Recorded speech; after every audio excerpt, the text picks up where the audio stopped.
Cycle के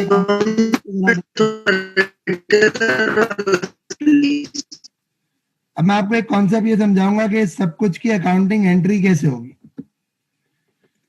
तो देखें,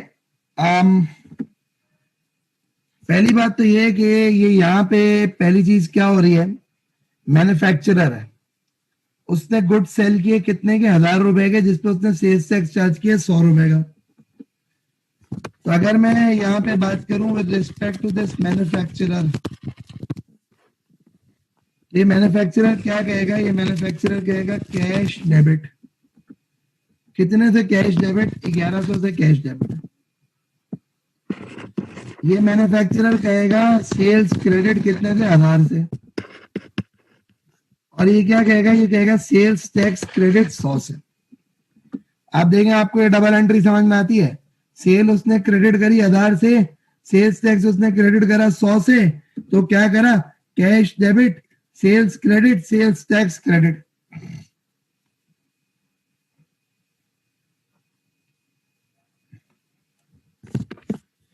अच्छा जी, अब अगली बात समझिएगा। फिर हमने यहाँ पे एक बात ये करी कि हमने कहा कि यार ये जो मैन्युफैक्चरर है, ये मैन्युफैक्चरर गवर्नमेंट को सेल्स टैक्स पे करेगा।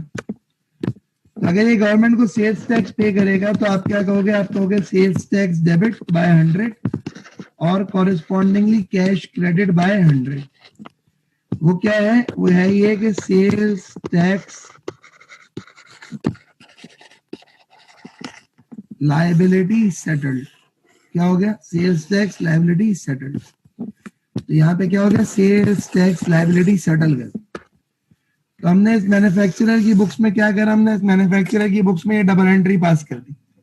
क्या डबल एंट्री पास कर दी? पहले डबल एंट्री ये पास करी कि सेलिंग प्राइस जो है ना वो ये थी 1000, सेल्स टैक्स इस पे 10% लगा तो ये 1100 हो गया। तो मैन्युफैक्चरर ने कहा भाई कैश डेबिट सेल क्रेडिट, क्या cash debit sale credit sales tax credit, और फिर आगे sales tax debit cash credit. अगली बात जो नेक्स्ट है ना, वो नेक्स्ट है डिस्ट्रीब्यूटर की। देखना, अब जो डिस्ट्रीब्यूटर है उस डिस्ट्रीब्यूटर की 3 एंट्रीज होंगी। पहली एंट्री क्या होगी? मैन्युफैक्चरर ने सेल किया तो डिस्ट्रीब्यूटर ने परचेज किया। वो क्या कहेगा? वो कहेगा परचेजेस डेबिट। कितने का उसने परचेज किया? 1000 का। और वो क्या कहेगा? वो कहेगा सेल्स टैक्स, यानी कि उसने एक एसेट है ना, एडवांस उसने दिया, और कॉरेस्पॉन्डिंगली कैश क्रेडिट है 1100। फिर ये डिस्ट्रीब्यूटर को आगे बढ़ेंगे। जो डिस्ट्रीब्यूटर की क्या हो गई? ये डिस्ट्रीब्यूटर की सेल भी तो हुई है। तो अगर डिस्ट्रीब्यूटर की सेल हुई है तो डिस्ट्रीब्यूटर क्या कहेगा?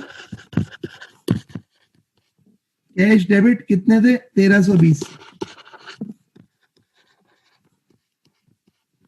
सेल्स क्रेडिट होगा कितने थे? 1200 से। और सेल्स टैक्स क्रेडिट हो जाएगा 120।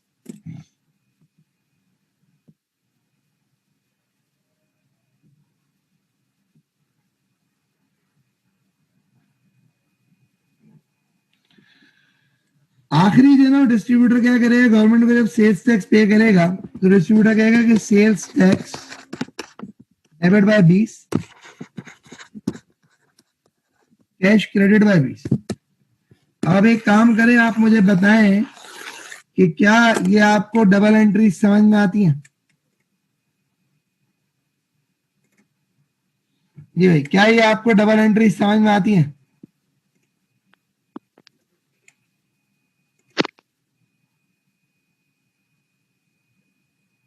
जी भाई, ये मैन्युफैक्चरर की, ये डिस्ट्रीब्यूटर की डबल एंट्री समझ में आती है? नहीं आई? अच्छा, ओके। फजील, तुम्हारी डिवाइस का कुछ प्रॉब्लम है, तुम्हारा बार बार अनम्यूट हो जाता है, तुम कुछ बोलते भी नहीं हो पर भी अनम्यूट हो जाता है।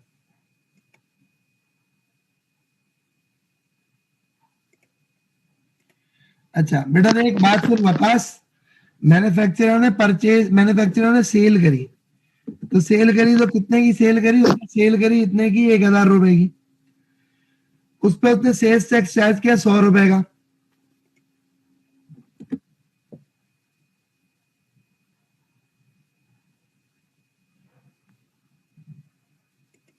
तो बेटा जब कुछ बोलना हो ना तब अनम्यूट करो, अभी अनम्यूट नहीं कर यार।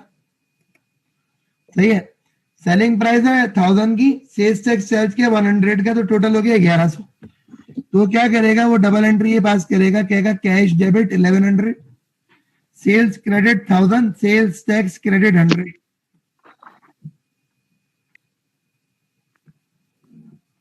अगली बात,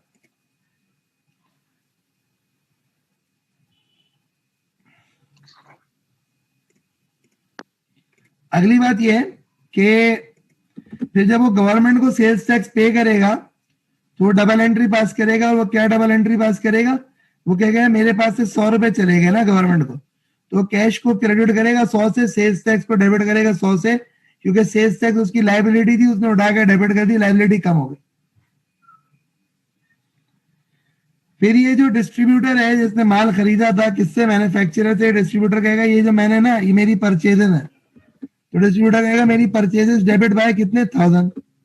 मैंने आगे सेल्स टैक्स पे किया कितना? 100। कैश कितना हुआ? 1100 क्रेडिट। फिर उसके बाद क्या हुआ? उसके बाद हुआ ये कि डिस्ट्रीब्यूटर ने आगे माल सेल किया, तो उसने कहा cash debit 1320, sales credit 1200, sales tax credit 120। और यही चीज जो है ना क्या बोलते हैं कि फिर उसके बाद उसकी सेल्स टैक्स लाइबिलिटी में 20 रुपए रह गई थी, तो 20 रुपए की लाइबिलिटी सेटल करेगा टू द गवर्नमेंट। सही है। अब एक काम करें कि अगर ये यहां तक क्लियर है ना, तो आप खुद से बाकी जो है ना वो होलसेलर की एंट्री और आप खुद से रिटेलर की एंट्री बनाएंगे। मैं सिर्फ और सिर्फ कंज्यूमर की एक डबल एंट्री बना देता हूं, बाकी आप ये खुद से बनाइए। तो अगर मैं कंज्यूमर की डबल एंट्री बनाऊं तो कंज्यूमर की डबल एंट्री ये होगी कि कंज्यूमर क्या कहेगा? कंज्यूमर कहेगा परचेजेस डेबिट 1650 और कैश क्रेडिट 1650। अब आप कहोगे ये क्यों हुआ? क्योंकि उसकी रीजन है कि अल्टीमेटली जो कंज्यूमर है वो कंज्यूमर को ये पूरा 1650 का मिला, और कंज्यूमर का कोई इनपुट आउटपुट टैक्स का चक्कर नहीं होता। कंज्यूमर को जो है ना अल्टीमेटली व्हाट हैपेंस इज कि कंज्यूमर जो है ना उसके ऊपर ही सेल्स टैक्स पड़ जाता है।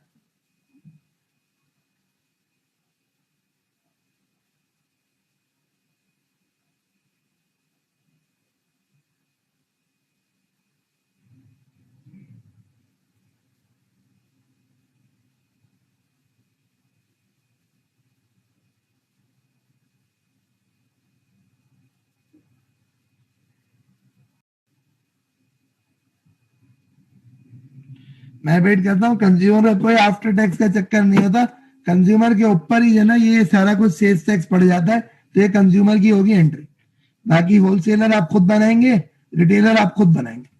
मेरे ख्याल में डबल एंट्रीज का सिलसिला समझ में आ गया है और अब ये कहानी क्लियर है इसकी।